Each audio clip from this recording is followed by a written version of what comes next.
আসসালামু আলাইকুম ভাই, কেমন আছেন? সালাম, ভালো আছি ভাই। ভাই, এই যে আপনার একটা শারীরিক যে প্রবলেম, এটা কতদিন থেকে? এটা আমার জন্মগত। তো আপনি এখন বর্তমানে মানে কি অবস্থায় আছেন, কেমন আছেন, মানে কি করতেছেন? আলহামদুলিল্লাহ, আমি বর্তমান বেকারত্ব জীবন। আমার বাড়ি ছিল ৬ নং চরশলমারি ইউনিয়ন। এখন আছি সাহেবের আলগা ইউনিয়নের কাজিয়ারচর বর্তমান গ্রামে অবস্থিত। আমার আমার জীবনটা খুব বেদনাদায়ক, কষ্টের মধ্যে আছে।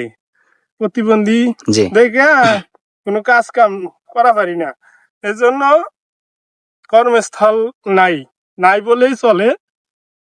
মনে করেন যখন এখন চেয়ারম্যান মেম্বার বা কোনো সংস্থা বা কোনো এরকম মানে আপনাকে কোনো সহযোগিতা এরকম করতেছে? চেয়ারম্যান মেম্বার সহযোগিতার মধ্যে সরকার থেকে আমার প্রতিবন্ধী ভাতা দেয়, এটার উপরে ভিত্তি করে আমি চলতেছি। আমার বাইরের কোনো মানে সহযোগিতা পাই নাই। আচ্ছা, যাই হোক, সরকার থেকে যা পাই ওতেই। এটাই।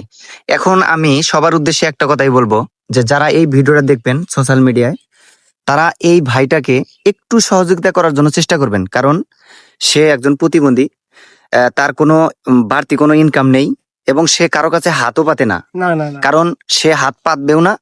যেহেতু আপনারা চিন্তা ভিডিওটা ভাবনা আছে। দেখবেন, এই ভিডিওটা দেখা মাত্রই আমি তার কন্টাক্ট নাম্বার এখানে দিয়ে দেব। তার সাথে সরাসরি কথা বলে আপনারা যদি কিছু আর্থিক সহযোগিতা করতে চান, তাহলে তাকে সরাসরি করতে পারবেন। এটা আমাকে আমাকে দিতে হবে না। শুধুমাত্র এই ভাইটার যে কন্টাক্ট নাম্বার আছে, তার সাথে সরাসরি কথা বলে আপনি এনাকে সহযোগিতা করতে পারবেন। আর বিশেষ করে যারা মানে বাইরে প্রবাসী আছেন, বাইরের রাষ্ট্রে প্রবাসী আছেন, তাদের উদ্দেশ্যে আমি কিছু অনুরোধ করে বলবো যে এই ভাইটাকে সহযোগিতা করার জন্য চেষ্টা করবেন। তার অবস্থাটা খুবই খারাপ। সে শারীরিক প্রতিবন্ধী এবং তার কোনো ইনকাম নেই। শুধুমাত্র প্রতিবন্ধী যে একটা ভাতা, সেটা দিয়ে আসলে তার পেট চলে না। কারণ সীমিত, একদম সীমিত। তো সেই ক্ষেত্রে আপনারা এই ভাইকে একটু সাপোর্ট দিবেন, একটু সহযোগিতা করবেন। ভাই, আপনার বাড়ি এখন বর্তমান এটা কোন চরে? এটা সাহেবের আলগা ইউনিয়ন, এটা সাহেবেরালগা ইউনিয়ন, কিন্তু চরগেন্দারাল চরগেন্দারালগা। যাই হোক, কাজিয়ারচরের উত্তর মাথায়, পূর্ব পাশে বা উত্তর পাশে, তাই না? পশ্চিম পাশে। তো যাই হোক, আপনারা এটা হলো কুড়িগ্রাম জেলা উলিপুর থানার সাহেবেরালগার পশ্চিম পাশে যে একটা চর আছে, চরগেন্দারালগা, সেখানে এই ভাইয়ের বাড়ি। সে নদী পারাপার হয়ে জাস্ট মানে যাওয়া আসা করে।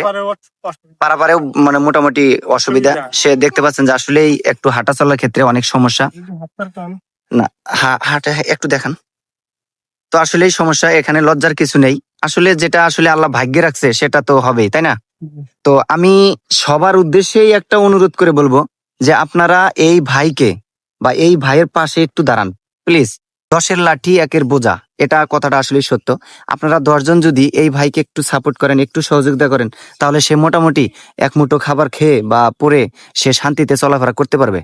তো ভাই, আপনি এই সবার উদ্দেশ্যে যদি আর একটু কিছু বলেন তাহলে বলতে পারেন, যারা প্রবাসী আছে, বিশেষ করে প্রবাসী। আমি সব প্রবাসী ভাই এবং বোনদের বলছি, আপনারা